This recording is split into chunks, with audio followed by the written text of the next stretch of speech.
નમસ્કાર સર્વ દર્શક મિત્રોને સ્વાગત છે તમારું અમારા નવા એક બ્લોગમાં જેનું નામ છે પરાગ સાતા બ્લોગ. મિત્રો, એક વર્ષ ત્યાં જે દ્રશ્યની રાહ જોતા હતા એ દ્રશ્ય હવે શરૂ થઈ ચૂક્યું છે અને જેની આતુરતાથી રાહ જોતા હતા ને એ મેઘો મન મૂકીને વરસી રહ્યો છે. સાહેબ, પાણીના રેગડા નીકળી પડ્યા છે,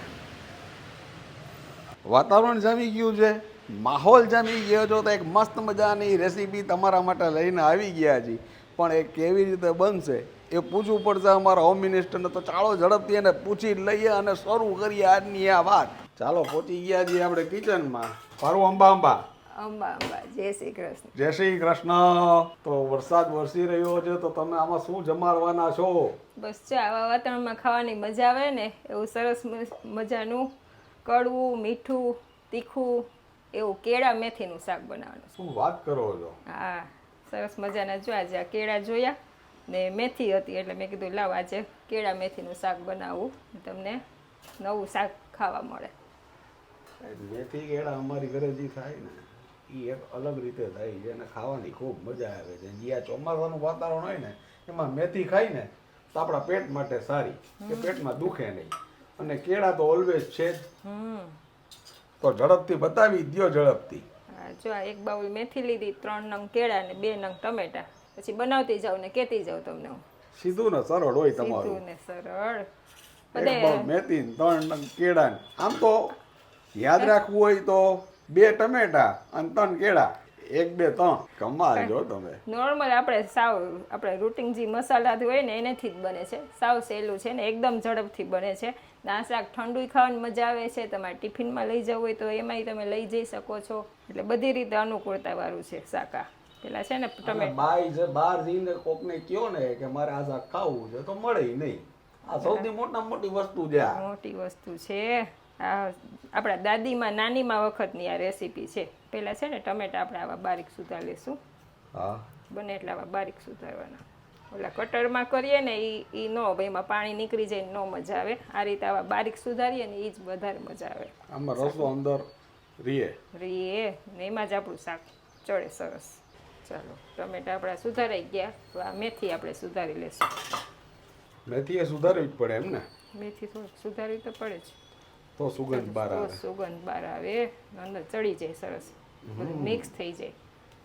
નાની નાની ટ્રીક ને ટીપ છે ભાઈ. કેળા પહેલા નથી સુધારવાના, કેળા છેલ્લે સુધારવાના, નકર ઈ કાળા પડી જાય.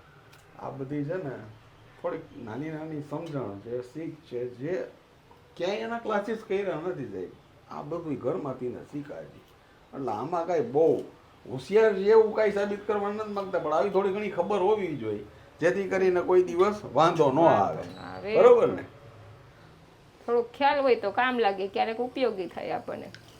પછી મેથી કેળાનું શાક કરવા જાઓ ને એમાં પેલા કેળા સુધારી નાખો ને કાળા થઈ જાય, પછી તમે એમ કહો શાક નો મજા આવી. આપણી મેથી સુધારાઈ ગઈ, હવે કેળા સુધારી. આ મેથી છે કે એ બધું છે ને અત્યારે વ્યવસ્થિત ધોવું જરૂરી છે. એકદમ ચોખ્ખું થાય ને ત્યાં સુધી 2-3 પાણીએ ધોઈ લેવાનું. કારણ કે અત્યારે બધું આ વરસાદનું વાતાવરણ ને એમાં બધું આ દવા છાંટે ને એવું બધું હોય છે ને, એટલા માટે ખાસ. કેળાના છે ને બહુ સાવ પતલાય નહીં ને બહુ જાડાઈ નહીં, એવા મીડિયમ પીસ કરવાના છે. આપણે શાકના વઘાર માટે બધું કમ્પ્લીટ થઈ ગયું છે. હવે શાકનો વઘાર મારી દઈશું આપણે. યસ.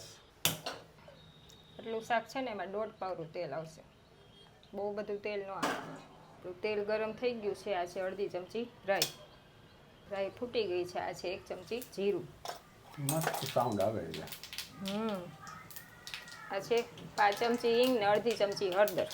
હવે એમાં આપણા બારીક સુધારેલા ટમેટા છે ને એ સૌથી પહેલાં એડ કરશું. કેમ એમ? ઉડે ને એટલા માટે. ઠીક. ટમેટાનું પાણી હોય ને, મેં કીધું નજર ન લાગે એના માટે ઢાંક્યું તમે? ના, ઉડે ને એટલા માટે વઘારમાં સીધું. જો પૈસા હવે નહીં વાંધો આવે, પહેલાં એડ કરીએ ને ત્યારે ઉડે તેલમાંથી, એટલા માટે. સરસ વઘાર આપણો અંદર બેસી ગયો. ટમેટાને છે ને થોડા સાતળી લેવાના છે. આ રીતે છે ને વચ્ચે જરાક વાર હલાવતું જવાનું એટલે ટમેટા સરસ આપતા સોફ્ટ થવા આવ્યા છે. હવે એમાં આપણે આ મેથી છે ને સુધારેલી એ એડ કરી દઈશું, એટલે ટમેટા અને મેથી બે સાથે ચડી જશે. હવે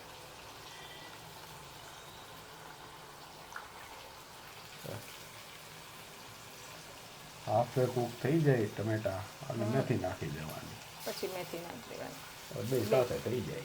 બે ચડી જશે. ગેસ છે ને મીડિયમ જ રાખવાનો છે, બહુ ફાસ્ટ નથી રાખવાનો. ટમેટાનો રસ ને હોય છે ને એમાં જ આપણી આ મેથી ચડી જશે. 2-3 મિનિટ આવી રીતે ઢાંકીને થવા દેશું. 4-5 મિનિટ થઈ ગઈ છે. ટમેટા મેથી બે સોફ્ટ થઈ ગયું છે. દબાવો ને એટલે ખ્યાલ આવી જાય. ન થયું હોય તો પાછું 2-3 મિનિટ રહેવા દેવાનું. ક્યારેક ટમેટામાં ને ફેરફાર થતો હોય ચડવામાં. બરોબર છે. બધું સરસ આપણું ચડી ગયું છે. હવે સૌથી પહેલાં છે ને આપણે આમાં બધા મસાલા એડ કરી દઈશું. આ છે નમક સ્વાદ અનુસાર. પણ આજે જે સુગંધ આવે છે ને અબલાતોન, આ શાકમાં મેથીની સુગંધ આવે છે ને, બધાય ટેસ્ટ આવે આ શાકની અંદર. આવી ગઈ અડધી ચમચી હળદર, 1 ચમચી ધાણા જીરું, 1 ચમચી જેવું લાલ મરચું આવશે. જે આ કેળાને આવશે ને હજી. હવે આમાં આવશે હજી ગોળ. આવશે આવતો જાતો ગોળ. આ બધા ટેસ્ટને બેલેન્સ કરવા માટે. અને ન ગમતો હોય તો તમે ન નાખો, પણ આ નાખો તો વધારે સારો ટેસ્ટ આવશે.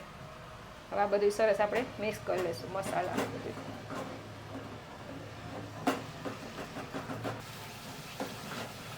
થઈ ગયું મસાલા અને આપણું ટમેટા ને બધું મિક્સ. યસ. હવે આવશે આપણે આ કેળા.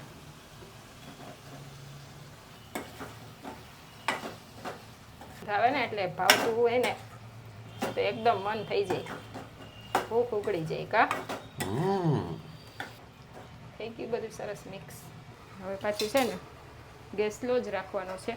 2 થી 3 મિનિટ બધું સેટ થવા દેશું, પછી આપણું શાક રેડી બધું મિક્સ સરસ થઈ જાય. થઈ જાય. કેળા અને મેથી બધું મિક્સ થઈ જાય એટલા માટે. એટલે પારું આપણને વ્યુઅર્સ અમુકને પ્રશ્ન થશે કે ભાઈ આપણે કેળા તો ઓલરેડી મીઠા હોય તો તમે ગોળ નાખ્યો પાછો અંદર. ના, કેળા ક્યાં મીઠા એકદમ નથી આવતા. હવે સેજ ખટાશ ઉપર ખટાશ લેવા ઉપર હોય હોય છે. છે, હા. એટલે જ આપણે ગોળ નાખ્યો કે મેથીની કડવાશને જરાક બેલેન્સ થાય ને એ સરસ ટેસ્ટ આવે એટલા માટે. ઓકે. ચાલો 2-3 મિનિટ થઈ ગઈ છે ને આ જો આ બધું તેલ સરસ ઉપર આવી ગયું છે. એ આપણું શાક રેડી થઈ ગયું છે. કેળા લાસ્ટમાં જ એડ કરવા પડે, કારણ કે કેળા તો 2 થી 3 મિનિટમાં જ તરત ચડી જાય આમાં. અને સેજ કડક જ લીધા હોય ને આપણે કેળાઈ, ગળેલા ન હોય. ગળેલા ન હોય. શાકમાં એવા જ સરસ લાગે છે. સુધારવામાં ને બધાયમાં વ્યવસ્થિત લાગે. વ્યવસ્થિત લાગે. ચાલો હવે આપણે આને સર્વ કરી દઈશું. વાવ. ગેસ બંધ કરી દઈશું.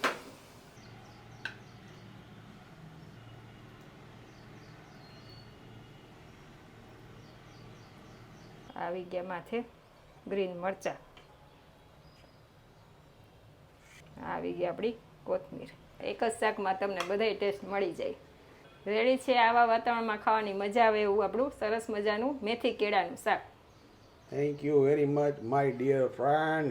મેથી કેળાના આ શાકની રેસીપી તમને ખૂબ ગમી હશે. જો ગમી હોય તો વધુ લોકો સુધી તમે આને શેર કરજો, લાઈક કરજો. ને હા મિત્રો, ખીચામાં છે ને એક નાનકડું કાણું પડ્યું ને તો પૈસા કરતાં પહેલાં તો સંબંધ પડી ગયા. આ વાત સાથે, આ ચીજ સાથે ફરી મળીશું નવી વાત સાથે. ત્યાં સુધી તમે અમને રજા આપશો મિત્રો. તમે અમારા પોતાના છો એટલે તમને કહી છીએ કે તમે આ કેળા અને મેથીનું શાક જરૂરથી બનાવજો. નમસ્કાર.